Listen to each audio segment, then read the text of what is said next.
بسم الله الرحمن الرحيم الحمد لله والصلاة والسلام على رسول الله ما بعد. سوال: مال را سرو کال پر تیر سو زکات منو ادا کړی چې مال می ټوله د لاس ووتی تاوان می وکړ وز هغه زکات می پر ذمه پاتې دی کنه؟ په سوال پوسوست سوال دا دی چې مال را سرو هغه مال باندې کال تیر سو زکات را باندې فرض سو ما زکات نه کوي ادا او مال می د لاس ووتی وس دغه زکات زما پر ذمه پاتې دی کنه؟ چې ټول مال د لاس ووزي بیا زکات هم ساقطیږي د دې زکات فرضیت بیا نشته. که دوباره مال په لاس درلی هم دغه تیر زکات ادا کول پر تا باندې نه دی لازم، هغه ساقط شو. نور محترم مولوی صاحب، شما پس از نماز استغفر الله میخوانی، آیا این عمل شرعی است؟ بله بالکل شرعی است. در مسند احمد روایت است که نبی اکرم صلی الله علیه وسلم وقتی که از نماز فارغ میشه 3 مرتبه استغفر الله استغفر الله استغفر الله، پس ازی اللهم انت السلام و منک السلام تبارک یا الجلال والاکرام را میخوانه. یعنی پس از نماز استغفار خواندن سنت است. بالکل شما هم اهتمامی کار بکنی. محترم استاذ، حکم قومه و جلسه در نماز چیست؟ آیا واجب است یا سنت و مستحب؟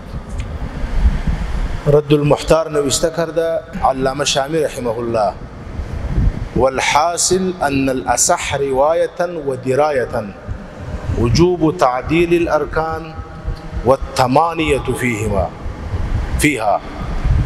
رد المحتار نوشته کرده که راجح قولین است که قومه هم واجب است و در قومه به اندازه یک تسبیح آرام کردن هم واجب است. جلسه واجب است درمیان 2 سجده و در جلسه اطمینان و آرام کردن واجب است. فقهای کرام نوشته کرده کدام کس که قومه و جلسه را به قصد ترک کنه اعاده این نماز واجب و لازم است، و اگر از کدام کس قومه یا جلسه سهوا مان پس برو کس سجده سهو لازم است. بسیار مردم که تو نماز میخوانه که سر را بالا کنه واپس میره، از رکوع سر بالا میکنه استاد نمیشه واپس میره، درمیان 2 سجده نمیشینه، یعنی واجب میمانه. وقتی که واجب ترک شوه اعاده این نماز واجب است اگر قصدن کار کرد، و اگر سهوا شد پس سجده سهو لازم است.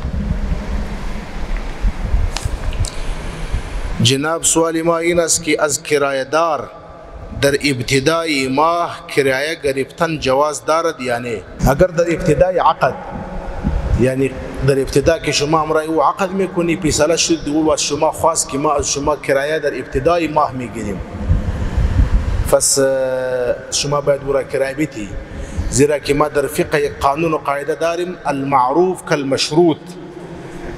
کدام چیز که در علاقه معروف و مشهور شوه، پس اگر شما در ابتدا ذکر هم نکردی ولی در علاقه 2 رواج بود، در او صورت هم لازم است که شما بیتی، ولی اگر نه شما ذکر کرده بودی و نه در علاقه عرف و رواج بود، پس در ابتدای ماه کرایه گرفتن جایز نیست. السلام علیکم ورحمت الله وبرکاته. وعلیکم السلام ورحمت الله وبرکاته. په مارکیټونو کې بولی کیږي، دا شرعاً جواز لري او کنه؟ بولی خو به دغه ته وایي چې دغه اعلان کوي چې په سلې څوک غواړي دغه وي، په سلې څوک غواړي، بیا په یو نیم سلې څوک غواړي. بالکل دا جایز ده. دې ته د شریعت په اصطلاح کې بیع من یزید وایي، بیع من یزید. نبی علیہ السلام یو صحابي په مدینه منوره کې سوال کوي، نبی علیہ السلام غوسه ورته وکړه چې سوال ولې کوي، په کور کې څه شی لري؟ بیا هغه وویل چې په کور کې یو ټاټ لرم فرش چاواروي او یو دانه بدنی یا ګډوه چې د اوبو کارج نه اخلم. نبی علیہ السلام هغه دواړه شان او غوښتل. بیا نبی علیہ السلام په مدینه کې د هغه بولی وکړه، بولی په 1 درهم څوک رانیسي، په 1 درهم اعلان یې وکړي. بیا چا ول چې زه غواړم، بیا نبی علیہ السلام چې په 2 درهم یې څوک غواړي، بیا په 2 درهم نبی علیہ السلام ورته خرڅ کړله. نو دې ته بیع من یزید وایي. شرعاً دا جائز دی، په دې کې کوم مشکل نشته.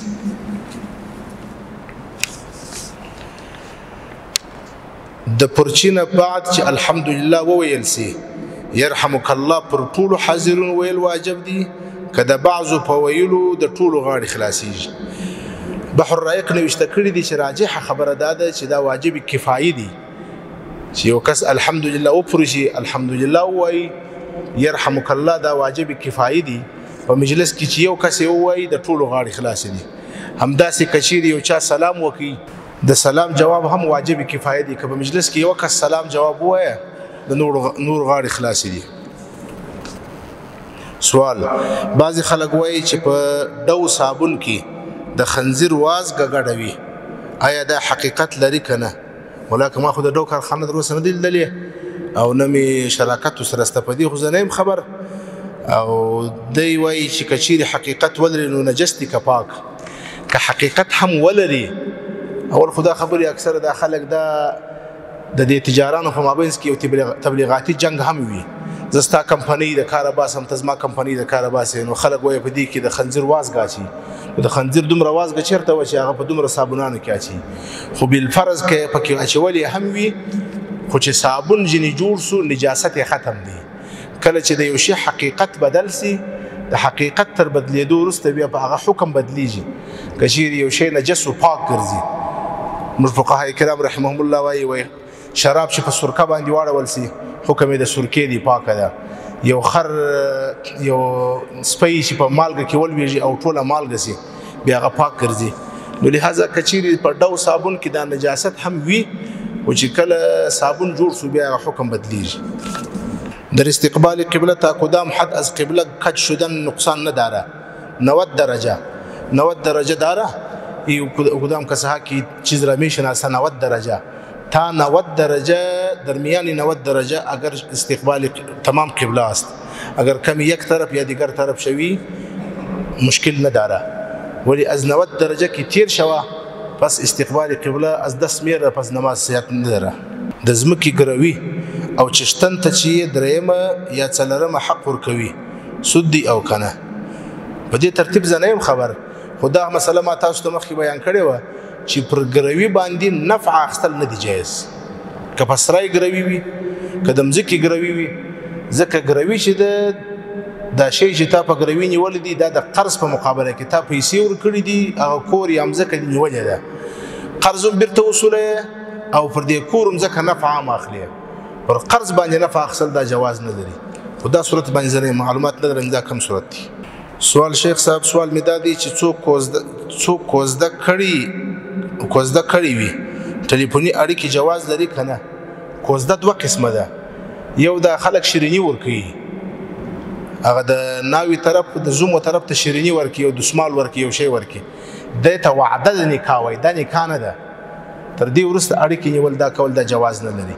یو بیا دا دی چې بعضې خلک هغه شیریني خوري ورته وایي نکاح وتړي، چې نکاح وتړل سي بیا ټلیفون خبرې څه کوي، په بستره ورننوتل هم جایز دي.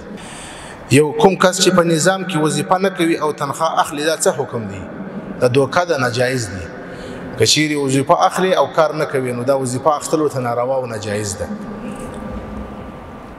شخصی خانه را به گروی میگیره و یک اندازه کرایه هم میدهه، درست است یا خیر؟ در امداد الاحکام مولانا ظفر احمد عثمانی بر یک مسئله تحقیق کرده. بعضی مردم که اینجای کار میکنه کرایه خانه را مثلا به گروی میگیره، 100 کرایه هم میده. او میگویه نوشته کرده که این هم در معامله سود میآید، زیرا که این خانه در عام بازار به 10,000 است، به شما که به 200 داده، به 500 داده، خب به سبب قرض داده. کل قرض جر منفعتا فهو ربا. هر قرض که بر اون نفع بگیری او در سود میآید. لہذا اگر شما خانه را به کرایه میگیری باید به کرایه عرف در علاقه که کدام عرف است به او اندازه بگیری، از او کم گرفته جواز نداره.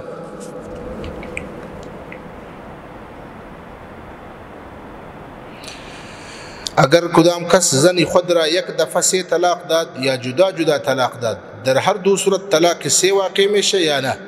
بالکل 3 واقع میشه. مذهب اهل سنت والجماعت احنافی است که اگر به یک جا دادی هم سه واقع میشه، اگر جدا جدا دادی هم سه واقع میشه.